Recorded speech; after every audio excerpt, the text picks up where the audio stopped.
Muy bien, en este video vamos a ver un teorema de integrabilidad. Este teorema va a ser importante a la hora de hacer demostraciones de otros teoremas. Así que, bueno, vamos a ver. El teorema dice así: si f es una función que está acotada en a, b, entonces f es integrable en a, b si y solo y, sí y solo si, para todo epsilon mayor a cero existe una partición del intervalo a, b, tal que se cumpla la siguiente desigualdad. Ok, para empezar, vamos a ver qué tipo o sea, cómo es la estructura lógica, por así decirlo, de este enunciado que tenemos aquí, ¿no? Y después pasaremos a ver un dibujo que nos ayude a ver qué significa o qué nos trata de decir este teorema. Y después de eso, procederemos a la demostración. Pero primero veamos la estructura lógica, ¿no? Para eso voy a tomar otro color. Voy a tomar a lo mejor un color de, bueno, morado, tal vez. Tenemos aquí un sí, un entonces, ¿no? Podemos ver aquí que nuestro enunciado sería de la forma más o menos P implica Q, ¿no? Pero aquí hay otra cosa, que la Q que tenemos aquí, o sea, el primer enunciado es si F está acotada, entonces pasa algo. ¿Qué es ese algo que pasa? Ahora nos debemos de preguntar, ¿no?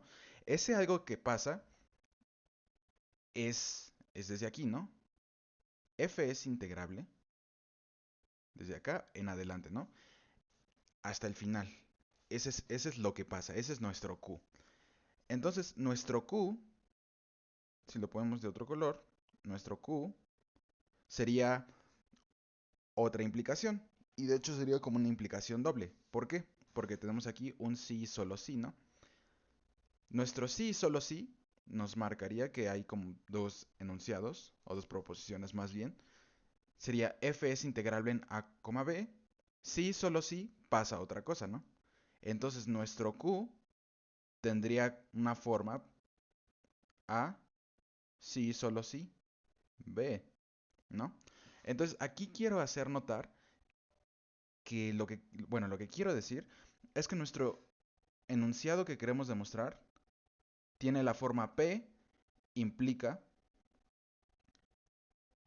un enunciado que es de la forma A sí, solo sí, B, ¿no? Eso es lo que quiero hacer ver, ¿ok? Y eso es lo que vamos a demostrar. ¿De qué manera se demostraría algo de esta forma? Tendríamos que suponer que P es verdadero y luego tenemos que demostrar esta doble implicación, ¿no? Y ya sabemos cómo demostrar dobles implicaciones. ¿Ok? Entonces, así vamos a proceder. Estas anotaciones las voy a ir dejando. Y bueno, vamos a ver en un dibujo qué significa todo esto, ¿no? En teoría ya deberíamos saber, ¿no? ¿Qué significa que una función sea integrable? Y si no, pues no pasa nada. Tenemos una definición que nos ayuda a ver eso. La definición nos dice que una función acotada es integrable si se cumple algo. Lo que se debe cumplir es que el supremo, aquí lo voy a anotar como una nota, el supremo del conjunto de todas las sumas inferiores de la función con sus particiones, esto es igual a algo. Es igual al ínfimo del conjunto de todas las sumas bueno, si superiores, igual de la función con su partición. Esto es lo que se debe de cumplir para decir que una función es integrable, ¿no? A partir de aquí, a lo que queremos llegar finalmente es a esta desigualdad que tenemos acá, ¿no? Y bueno, en este dibujo que tenemos aquí, a lo mejor se ve un poco saturado, pero lo que creo que es claro es que aquí tenemos una función, ¿no? Aquí tenemos esta función, esta es nuestra función que tenemos acá, ¿no? Y aquí tenemos ciertos rectángulos, tanto superiores como inferiores, ¿no? Estos son nuestros rectángulos, los verdes son los rectángulos superiores, ¿no? Y nuestros rectángulos de color rojo son perdón, los verdes son los inferiores y los rojos son los superiores, ¿no? ¿Por qué? Porque los verdes están por abajo de la función, ¿no? Por así decirlo. Están por abajo y los rojos están por encima. Por eso son los rojos superiores. Y aquí hay algo importante. Ya quitando el plano cartesiano y la función, nada más concentrándonos en los rectángulos, pues tomaría esta forma que aquí dibujé, ¿no? Estos rectángulos que tenemos aquí, resulta que los rectángulos que son como la, por así decirlo, la diferencia serían estos de aquí, ¿no? Son estos pedacitos, voy a poner otra vez el marcador, ups, estos pedacitos que tenemos aquí son los mismos que todos estos, ¿no? Es como la diferencia, por así decirlo, ¿no? Y bueno, ya sabemos que los rectángulos superiores son, bueno, su área va a ser mayor que el área de los rectángulos inferiores, ¿no?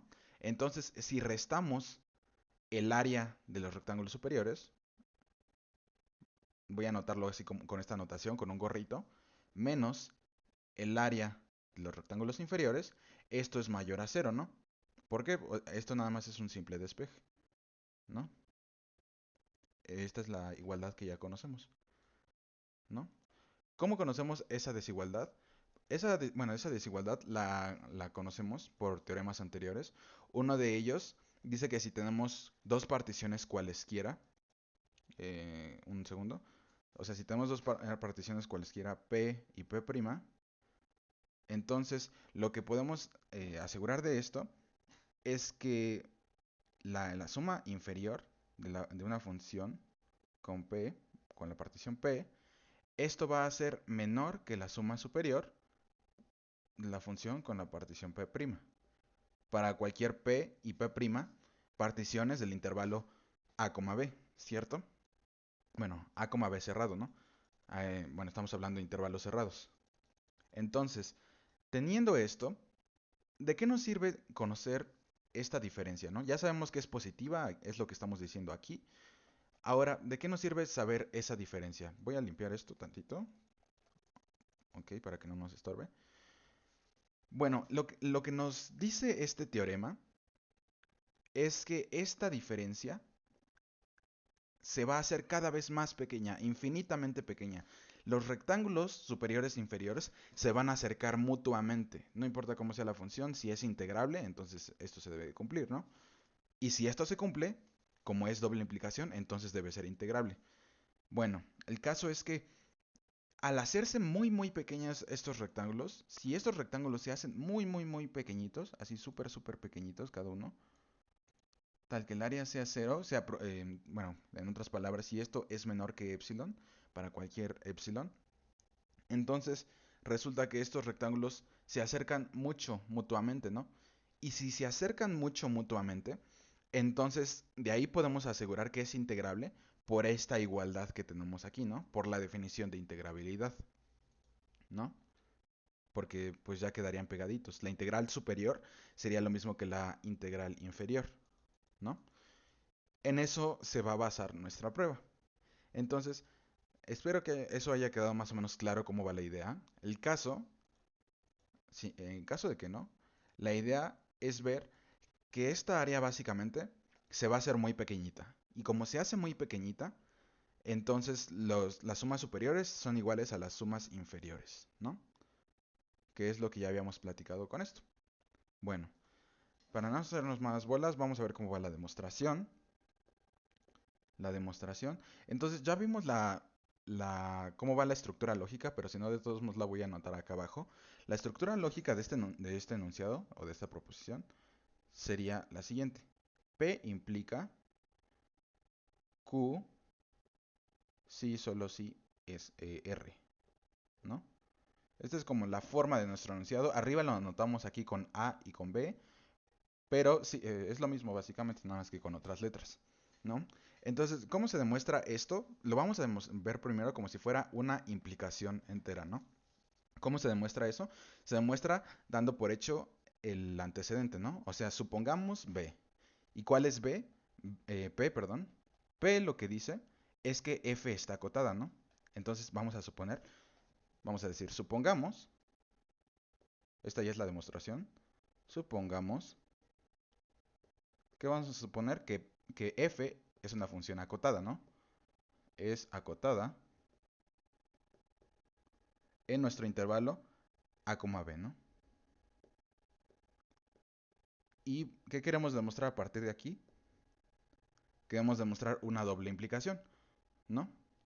Queremos demostrar Q, si, solo si, R. ¿Quién es Q y quién es R? Eso lo voy a anotar aquí para que no perdamos de vista eso. Q es que f es integrable en a, b. Y R es toda esta parte de acá, ¿no? Que para todo epsilon existe una partición que ta, ¿ok? Eso lo voy a anotar acá abajo. Entonces Q, para no perdernos, es que f es integrable. Integrable en a, b, ¿cierto? En a, b. P, bueno, R, perdón, R, es que para todo epsilon mayor a 0 existe una partición de a, b tal que se cumpla algo, ¿no? ¿Qué es lo que se debe cumplir?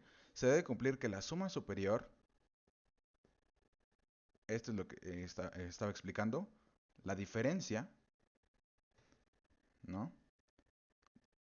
F, P, esto debe ser menor a epsilon, ¿no? La diferencia de las sumas superiores y las sumas inferiores, ¿no? O sea, en otras palabras, que esto es menor a epsilon, ¿no? Ok, bueno, ahora, bueno, en la parte que vamos es que por demostrar que Q sí solo sí R, ¿no? Aquí vamos. Ahora, para demostrar eso, tenemos que demostrar dos cosas. Tenemos que demostrar por un lado que Q dije, Q implica R, y también tenemos que demostrar que R implica Q, ¿no? Así va la idea de la demostración. Y bueno, vamos parte por parte. Primero vamos a demostrar esto de acá arribita, ¿no? Q implica R. ¿Cómo va eso? O sea, sería demostrar que f sea integrable implica lo de acá abajo, ¿no? Que para todo, epsilon, ta. Entonces, decimos así, supongamos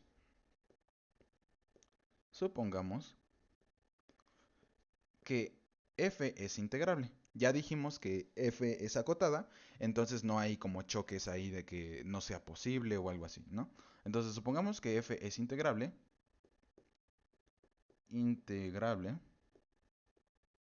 ay, no me cabe si se me cupo, integrable en a, b. Entonces, por demostrar para todo epsilon mayor a 0, existe una partición de a, b, de a, b, tal que se cumpla algo.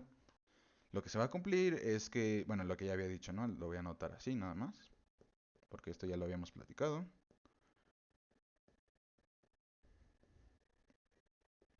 Entonces, ¿cómo va la idea? Vamos a usar nuestra hipótesis. Supongamos que f es integrable, ok, es integrable. ¿Qué significa que es integrable? Uno, que sea acotada, ¿no? Eso ya lo sabemos o sea, por la primera hipótesis que ya habíamos dado como verdadera. Ahora, ¿qué significa aparte? Que el supremo de las sumas inferiores es igual al ínfimo de las sumas superiores, ¿no? Vamos a anotar eso. Como f es integrable,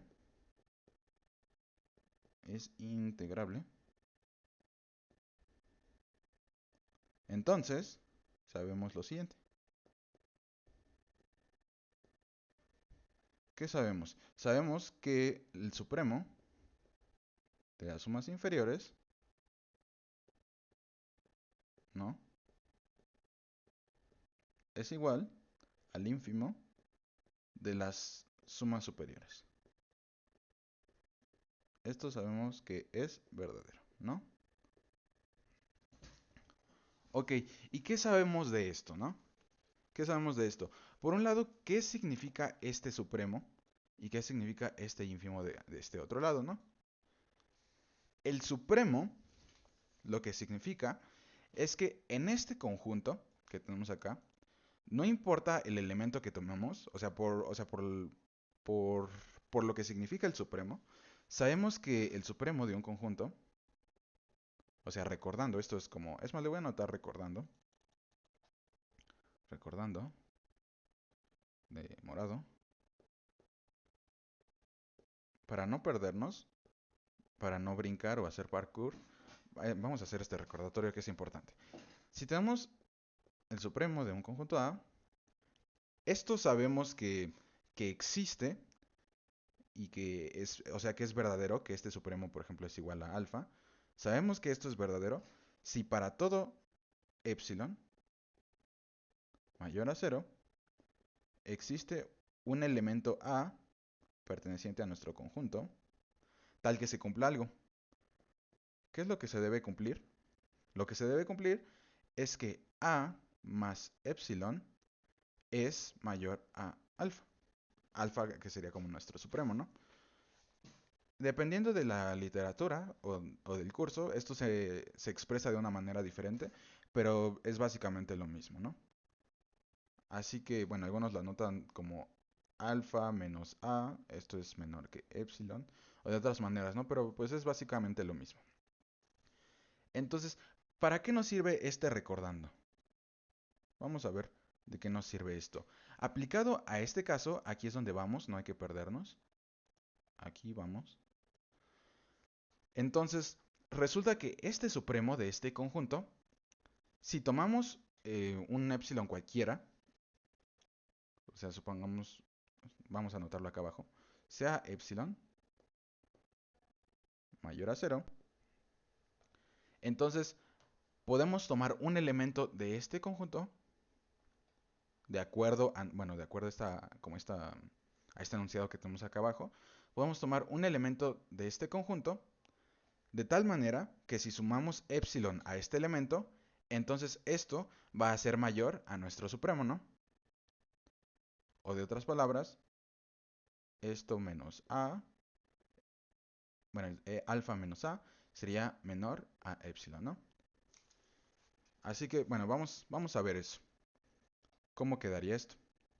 Entonces, sea epsilon mayor a cero, sabemos que existe un elemento en esto. ¿Cómo vamos a llamar ese elemento? No importaría mucho, pero bueno, lo vamos a llamar por lo mientras la suma de f con la partición prima, así lo vamos a llamar. Y bueno, ¿qué es lo que va a pasar? Lo que va a pasar es que esta suma, ¿no?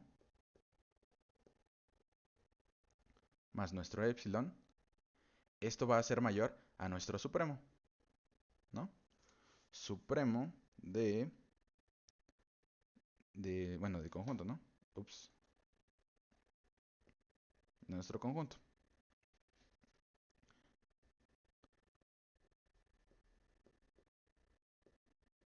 Ese es nuestro conjunto.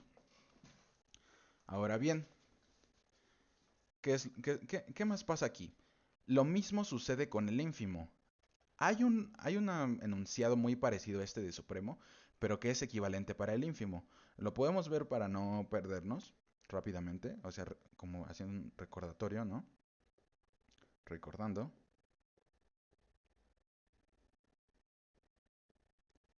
¿Cuál es nuestro recordando, pues? El recordatorio sería que el ínfimo de un conjunto A bueno, es igual a beta. Sabemos que esto es verdadero. Si para lo mismo, ¿no? Si para todo epsilon mayor a cero existe un elemento A en nuestro conjunto A, tal que cumpla algo. Lo que va a cumplir es algo muy parecido, pero volteado, por así decirlo. A más, un segundo, A más nuestro epsilon, más bien sería A menos nuestro epsilon, ¿no? ¿Qué va a pasar con esto? Que esto va a ser menor a nuestro ínfimo, ¿sí? Es algo muy parecido, ¿no? Y bueno, con esto vamos a hacer algo similar, ¿no? Tomando este ínfimo. Este ínfimo de nuestro conjunto de las sumas superiores, que, bueno, lo que vamos a hacer es que con el mismo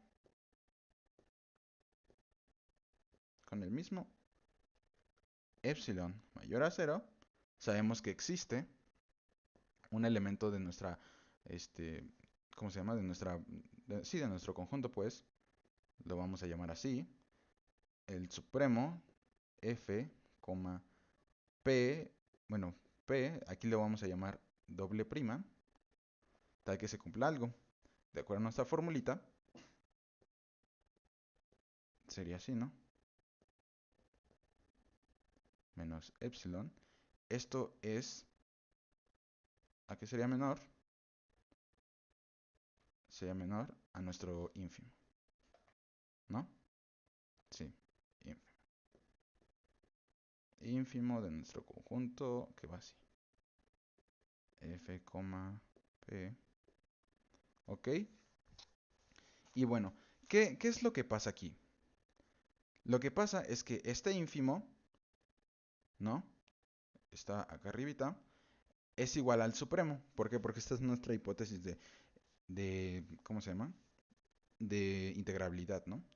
Entonces, vamos a decir que por transitividad, como sabemos que ínfimo, bueno, vamos a ponerle A para no alargar tanto. Como esto es igual, perdón, aquí le puse menor. Como esto es igual al supremo, entonces, por transitividad, como esto es menor al ínfimo, y como esto es mayor al supremo, lo de acá arriba, por transitividad simplemente sabemos que S, bueno, S suprema, superior, perdón, menos epsilon, esto es mayor, perdón, bueno, sí, menor, perdón, al S, a este S que tenemos acá. S, F, P, más epsilon, ¿no? Y bueno, entonces aquí, ¿qué es lo que nos convendría hacer aquí? Aquí vamos a pasar restando. Vamos a acomodar esto de otra manera que nos convenga. Simplemente vamos a pasar restando este S suprema. ¿Por qué? O sea, ¿cuál es el chiste de hacer esto? Por así decirlo. El chiste, lo que pasa es que tenemos que tratar de hacer que las expresiones a las que llevamos llegando poco a poco se vayan pareciendo a lo que queremos demostrar, ¿no? Entonces, lo que queremos demostrar es algo como esto, ¿no? O sea, como que cumple con esta forma, de acá arribita, ¿no? Y aquí abajo, como podemos ver, ya estamos llegando a algo muy, muy parecido a eso, ¿no? Es a esto a lo que hemos llegado, ¿no? Entonces, por eso estamos como que tratando de hacer que lleguemos a eso, ¿no? Entonces, pues a esto hemos llegado por lo mientras, ¿no? Por lo mientras. Ahora tendríamos que ver qué es lo que pasa cuando estas particiones sean iguales. ¿Por qué? Porque no necesariamente son iguales. Pero eso no va a ser problema bueno, por lo que vamos a seguir viendo a continuación, en la siguiente parte.